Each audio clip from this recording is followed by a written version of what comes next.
Hi, everybody. I am Jessica Berliner. I am the clinical nutritionist here at Well In Montclair, and we are starting off our nutrition series with a little bit of an intro to weight loss, some common misconceptions, and just some basics to kind of help guide you on why you may want to either work with me or with somebody else here to accomplish your goals. So first, I guess a little bit about me is I have my master's in integrative nutrition. I practice what I call wellness-based nutrition. So really looking at each person as an individual, looking at how all the systems are connected. So if we're talking about weight loss, is there also a cardiovascular component? Because we know that both high weight and low weight are associated with different conditions, whether it's diabetes, cardiovascular disease, infertility, hormone conditions. So they can all kind of play a role. And so I will look at blood work. We may look at some genetic testing, stool testing, whatever is applicable to your condition to make sure that we're coming up with a plan that's not just focused on weight, but your overall wellness. And so, weight loss in theory sounds really easy. Calories in, calories out, right? If you are eating less than you are expending, you should lose weight. And that sounds great. And that is how it should work in theory. But, there's so many different barriers that can affect people's weight, whether it is some of those health conditions that we talked about. It might also be, is there a toxicity issue? Excess weight can actually be the place. Fat cells are where we a lot of times hold on to toxins. Is there a stress management component? Our blood sugar tends to increase when we are stressed. So are we actually looking more at how we need to navigate stress, not just calories? Is there a hormonal component, whether it's PCOS, endometriosis, or some other variety of hormone issues? Those are more women related. There are men's conditions as well. And so, we want to make sure, again, we're looking at those barriers. And that's one of the first places that we kind of look. Like, let's make sure that we are setting you up for success, because most people in their life have been on some form of diet. And they have either had success and gained it back, or they have not had success and gotten frustrated. And usually it is one of those barriers that is preventing them from those goals or from the sustainability of those goals. And so, we really kind of want to make sure that we are addressing what else can be important for weight loss. Yes, nutrition is important, the things that you put in your mouth, but also the things that you put in your head. So thoughts, the things that you allow yourself to believe, the movement that you are either doing or not doing. Are you building muscle? One of the best ways to make sure that you are optimizing how many calories you're burning is to make sure that you're having efficiency with that. And the more muscle you have, the more calories you need to survive. So the more you can get away with that, what we call a calorie deficit. We already talked a little bit about stress. I'll kind of talk a little bit more about that, or how to guide through that. But some other things that people don't realize are super important for how we manage our weight is our sleep. Your body heals itself at night. It either rests or digests. It prioritizes what your needs are. And if you're not prioritizing your sleep, then your body can kind of say, I'm not going to lose weight right now. I need to focus on other things. Or the fight or flight response that a lot of people know, again, related to stress. But so when that happens, your body is saying, I'm not going to let you poop because I might need to run from a lion. I might need to, I may never eat again. So it's going to hold on to the calories. Even though you're going out to a nice dinner with friends, it doesn't really know that for you. So stress management, sleep, optimizing your healing and recovery are really important for weight loss. Hydration, also really important. Again, how we kind of fuel our body and kind of treating those basic natural components. Again, look, we live in a toxic world. whether it's from external environment, internal, things that we're putting inside. All of those things can kind of get in between our fat cells. They can make it harder to hold on to weight. They can also prevent our body from detoxing in certain ways. Estrogen metabolism. A lot of women with hormonal concerns will hold on to weight in a very specific area. A lot of people know, they call it the tire around their waist. And a big portion of that is from the liver not metabolizing hormones properly. So are you looking at the hormones? Are you also looking at the liver? Again, everything is kind of connected. And sometimes weight loss is a little bit more complicated than that whole calorie in and calorie out. There are natural ways to do it. Now it's becoming really popular with medicated ways to do it. And nobody can tell you which approach is right for you, except for you and the providers that you're working with. Because there are many different ways, different reasons for accountability or lack of accountability. So again, whatever's going to set you up for success, we can kind of help guide you through that. If you're doing natural weight loss, yes, you need to be optimizing all of your hormones. You need to be looking at stress. Have you had your thyroid tested? Are there certain common conditions that are known for people holding on to excess weight? Are you pooping normally? It's not normal for people to poop once or twice a week. Just because it happens to your friends does not mean it's right for you. And normal, common is not optimal.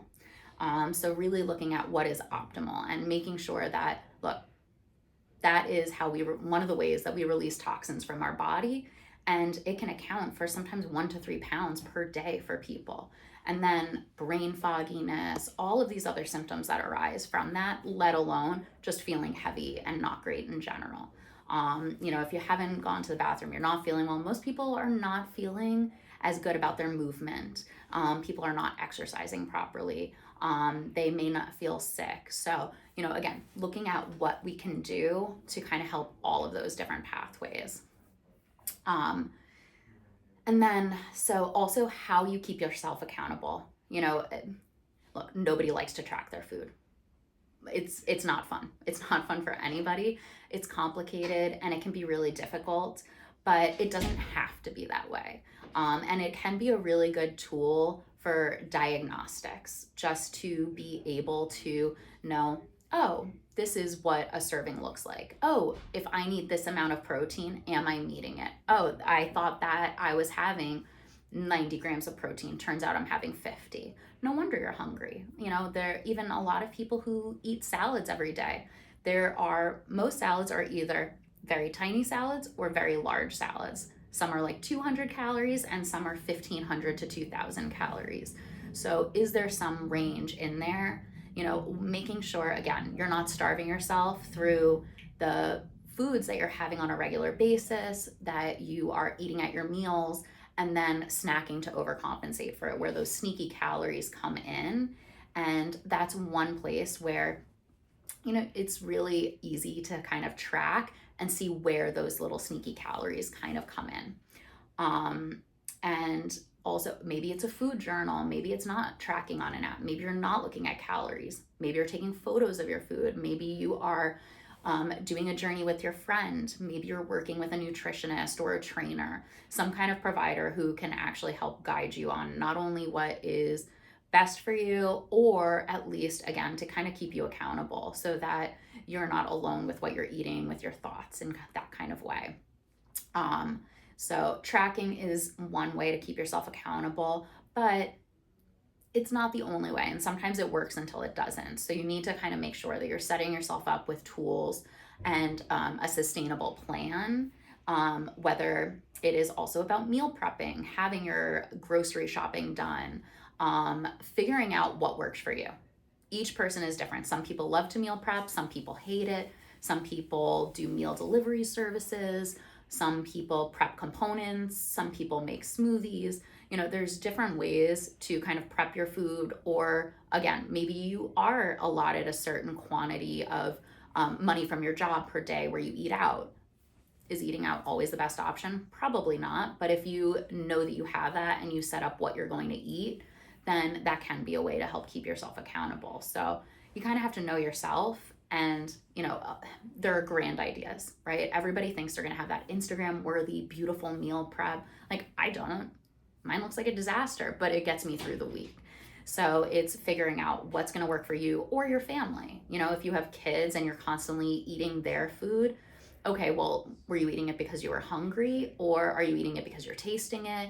So how do we kind of account for that? How do we make sure that it's either fit into your meals or that you're not starving yourself? And then, oh, I'll make my stuff afterwards. And then you're just snacking the whole time. Sneaky things happen that way. So how can you keep yourself accountable and make sure that you are, I'll keep saying it, setting yourself up for success? Yes. I have a question. Yeah. Are there, what kind of apps would you use if you were trying to manage your food intake? So there's many different tracking softwares. A lot of them have free options, and then a lot of them have paid upgrade versions. If you're just starting out, there's really no reason to pay for it. If you are looking to get into more nitty gritty details, being able to track your food ahead of time, then that's when those paid services kind of come in.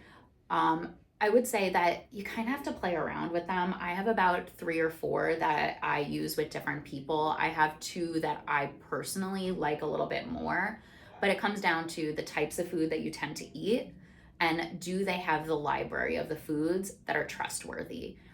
Because if you do tend to eat out a lot, which restaurants are you able to figure out the foods in those apps? Sometimes it's easier, sometimes it's harder. And also the data that you're looking for. Some have a much easier interface to look at. Also, some you can actually put your recipes into and then divide them into servings, and it'll do it more easily. So I would say that you kind of have to play around with them, but there are a few really popular ones. I'm not sponsored by any of them, but probably the 2 that are most used, I would say, from either myself, my clients, are MyFitnessPal and Lose It, just because their interfaces are really nice, they're easy, and I find that they have different options that make it really accessible for people. Thanks. And so again, tracking, really important. Not necessarily for long term, but just to have that reality check with yourself. Even if you're not weighing yourself, and you're looking at how to track your weight loss, maybe it's measuring. Some people are trying to go on a muscle building journey at the same time that they're trying to lose weight, and the numbers don't move, but they feel better in their clothes, because everybody has kind of heard that saying, muscle weighs more than fat, but it's also that it's more dense. So it is smaller, but also you gotta know, again, what's gonna mess with your brain. If seeing the scale and seeing it move or not or fluctuate, then don't weigh yourself, measure yourself, use other tools to kind of track your accountability. There's many, many ways to kind of go about that, but you have to have that reality check, whether it's with tracking your food and having some kind of way to keep yourself accountable, depending on also what the weight loss goal is, if it's for medical necessity, if it's for aesthetics, and also just how long of a term you're giving yourself to try to reach those goals. If it's more, I don't care how long it takes, I just want it to happen, and I want to make sure I'm on a progressive pattern, then you have a little bit more leeway than somebody who, is looking at needing surgery or something and trying to take that weight off prior to that, where they also may need to be a little bit stricter with a plan. And again, that doesn't necessarily mean that they have to count every single food that goes in their body or weigh themselves every day, but it does mean having a little bit more of that reality of, okay, what am I putting in my mouth? Am I snacking too much? And having those kind of hard conversations.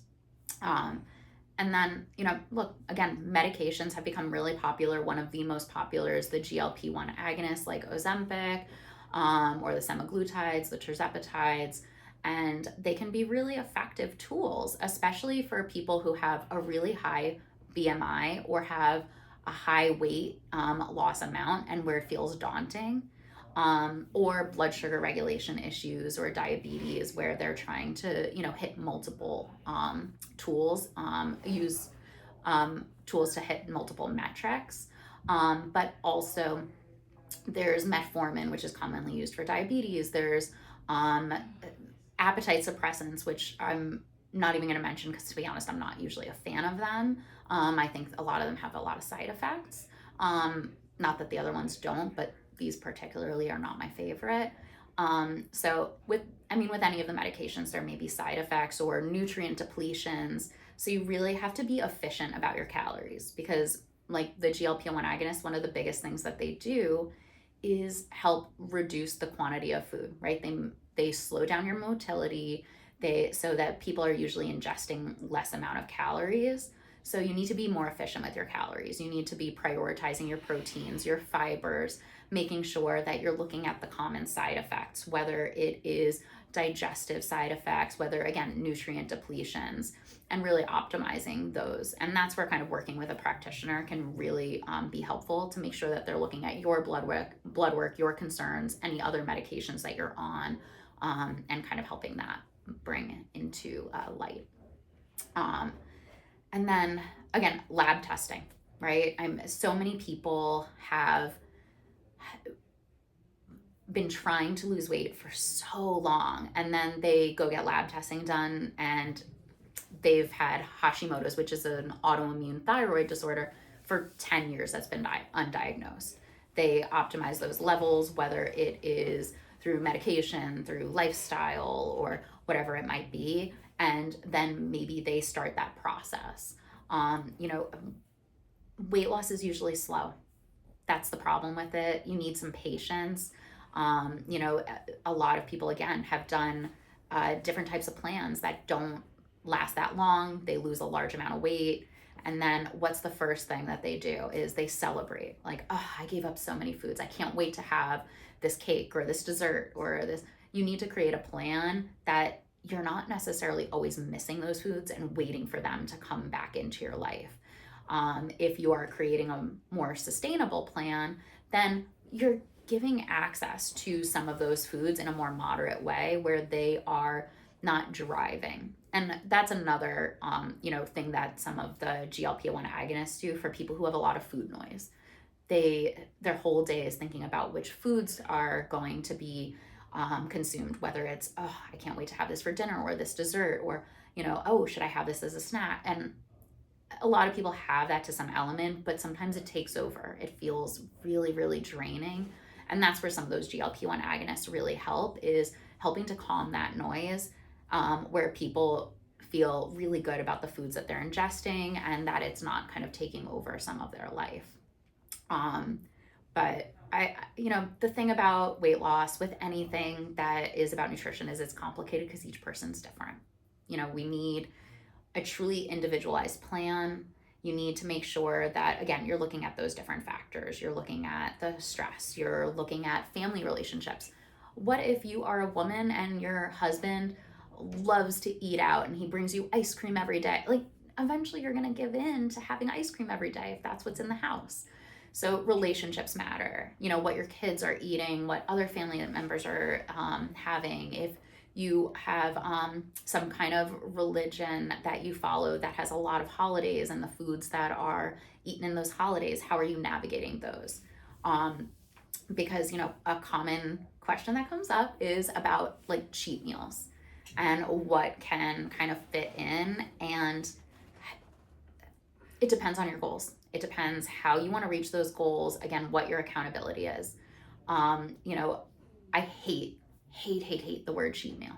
It's one of my least favorite, because if you feel like you're cheating, if you get this dopamine burst, like you're excited by it, it makes you feel even more either guilty about it, excited. It needs to be hidden. Like, you can't just like enjoy it as you enjoy something else. And if you're getting that hidden joy from that food, it's not going to necessarily help you not want it, or it's not going to help you eat less of it, or even eat it where you're chewing your food, you're mindfully enjoying it. Like a lot of times then it's like, oh, I have this huge piece of cake, I'm going to scarf it down. Oh, was it good? Oh, I ate it so fast. Whereas if you really just enjoyed it and you ate it mindfully, maybe you had half a piece of cake. Like, again, cake isn't inherently bad. Most foods are not inherently bad. It's the label that we give to it, it's the emotion that we give to it, and it is the quantity. Some foods work more for our body, some foods work more against us. whether it's weight, whether it's inflammation, whether it's blood sugar. Each person's coming from a different place, different genetics, a different lifestyle, and all of those need to be taken into account, especially if there's stubborn weight loss. Because again, it sounds easy in theory, but more common than not, we're finding that it really isn't. So I don't know if there's any questions. Yes. Yes. What's your opinion on what has sort of become very buzzy lately, and that's intermittent fasting? I think intermittent fasting can actually be great. I think that it depends what we're using it for. If it's for weight loss, I mean, the goal is you stop eating after dinner and you wait to eat. Most of the time, that means you're cutting out desserts and nighttime snacking, which most people should not be having for other health-related reasons. And then in America, at least, most breakfasts are glorified desserts. So if you're cutting out breakfast and you're jumping straight to lunch, most of the time people are cutting out their glorified dessert in the morning. But so I would say that that's why for weight loss, for a lot of people, it works. But again, it's not right for everybody. For a lot of women who still have their menstrual cycle, they do need to eat a little bit more in the morning to kind of sustain their hormone balance.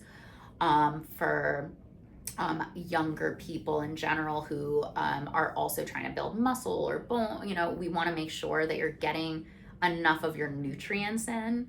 So I think it's really important to make sure that the nutrient balance is there. If you are intermittent fasting, making sure you're getting enough protein, enough of the healthy fats, that you're not then under eating and depriving yourself. But I would say there are definitely some people it's not right for, and certain medical conditions that I would not necessarily suggest it for. But at least cutting out the nighttime eating is usually helpful, if not doing a full intermittent fast. What about juice cleanses or, juicing in the middle of your day or as one of your meals? I love a green juice and how it tastes. Even the ones made of the best greens are still mostly sugar. All vegetables are usually carbohydrate driven. And one of the things that makes them low glycemic index or makes them not spike blood sugar is the fiber that's in them. And when you juice them, you take out the fiber. So in general, they can have a ton of antioxidants or different vitamins, minerals. But I would say that for weight loss, you might feel pretty good, but that's because you've really eaten nothing and you're sustaining on sugar for a few days. But in general, you're probably going to gain the weight back after. There are a few different medical conditions where there are certain juices that we might use therapeutically. But as far as for weight loss, they tend to kind of be a sugar bomb. If you are somebody who is looking for a more convenient meal, I would do a smoothie. I would make sure that you're using a good quality protein powder. You can use some good veggies, a good balance of fruit, fat, and build like a better meal that's drinkable, that's more balanced in that So way. if you're using the whole vegetable or less fruit and not taking the pulp away, it's going to have a higher fiber content, Okay. so it's going to help balance out the sugar from whatever that either fruit or vegetable is. And again, look, some vegetables have a higher carbohydrate content or sugar content, like beets and carrots are much higher in sugar than spinach or kale. But even spinach and kale, plus if anybody has juiced spinach and kale, it does not make a lot of juice. And if you get a green juice from somewhere, they're usually really bulking it up with like apple juice or pineapple juice or some kind of fruit juice. So it's kind of amplifying that. But in general, it's not a meal. It's not balanced in that way. It doesn't mean it doesn't have other components. But I would say a juice cleanse is not my favorite way to get anybody to lose weight. What are your thoughts on heated foods versus cold foods? Kind of in the same line. Yeah. So I think for the best plans are the ones that people are willing to do. And so I think that sometimes we think something is going to be better for somebody, but they're not going to do it. Like a smoothie is a really efficient way for people to get in a lot of nutrients, especially for breakfast. But in winter, that cold can be really stagnant to the system. And, I'm not an Eastern medicine practitioner, but hot versus cold foods are really popular in that realm and modality of medicine, and for good reason, because you want to bring warmth to different organs, you want to bring different areas. Also, you want to eat more seasonally. And so I think that it's in an ideal world in winter, I would really be focusing on warmth, more of those types of foods. Now, though, food is accessible all year. You're getting tropical fruit in the winter, you're getting ton of root vegetables in the summer. So, we're having a harder time sticking to that. But in an ideal world, it would be more heartier, comfort, root, veggie, warm foods. And then you could transition into summers. So, for again, in that drinkable idea of, usually I say if you're having a meal in the summer that's a smoothie, try to transition it to a soup. Because you could use bone broth to get in some protein. You can add different types of beans or veggies, and kind of keep that same ease, goes in a little like tumbler or something. And so you can kind of keep that ease of drinkability, but be better to your digestive tract or whichever system you're kind of trying to help promote some other healing too. Do you also take a look at the gut biome, sort of the balance of good and bad bacteria and how that plays a role in weight loss? I think I didn't talk about it because my next talk is I know it is. actually I felt fully something on the gut about it. microbiome. Yeah. So I think I was blacking it out in my Yeah. brain We can to not take the thunder away. But no, our gut is so important. It's central to our body. It's pretty much in the center of our body, but it's about how we absorb and break down foods. It's also, are you having bloating? So are you, low stomach acid? All of these terms I'm going to go into when we kind of talk about the gut microbiome. But I truly believe that if you're not breaking down and digesting your food properly, you're going to be creating stress on the body, which can then be either an inability to lose weight, or it could be promoting other health conditions as well. Even different microbes have been related to weight. They even have specific probiotics now that help support our own body's ability to make GLP-1s. But also even for mood, our neurotransmitters are, supported and created in the gut. Immune system and all of those things, again, kind of play a role in how we digest foods, how we break them down. And so I think the gut is really complicated, but huge in weight management for sure, not to mention many other concerns. And digestion technically starts in our mouth or actually even in our nose. And so when you start smelling foods, you start salivating. Those are actually enzymes being produced. And so when you're chewing your food, you're actually starting that process of breaking them down. So you want to chew your food not just so that you potentially are eating over a longer period of time, understanding your hunger cues and satiety cues, but also to kind of support digestion. Thoughts about alkaline diets versus acidity? We've been together a long time, so this was the rage when we worked together years and years ago, and giving people charts about how food is broken down, or what its net acidity is going to look like, and then how you pair it all up with alkaline foods. It's not really my thing. It's tedious. I think that there are different ways that, yes, there are foods that promote more acidity, there are foods that promote more alkalinity, but acidity isn't necessarily bad. Alkalinity isn't necessarily good. It's, about that balance of them. I just think it was a little much, to be honest. It's like the same thing with like the alkaline waters. Like, yes, you want your water to be alkaline, but paying how many dollars for a bottle in the store is not necessarily going to be better than other versions. It's about that mineral balance. alkaline versus acidic diets are just not something that I tend to promote. I don't necessarily think they're wrong, but I think they're, like you said, they're tedious. I don't necessarily find that people get the success that they want when they, even if they follow them correctly. You said something about cheat days and not liking cheat days. Yes. So you have to call them something else first. So Mm-hmm. when you've renamed them, how do people manage the days, or how many days should somebody say, oh, this is my dessert day? I mean, there is kind of a thought process around it, or at least an obsession about the food often that you're not able to eat unless you've decided that you can eat certain portions of these things on, randomly, when you have this sense of, I need to have this, or I really want to have this today. Yeah. So I think each person gets a different word. Like, I have some people where we don't call it a diet plan, it's an eating plan, or some people prefer food plan or lifestyle plan.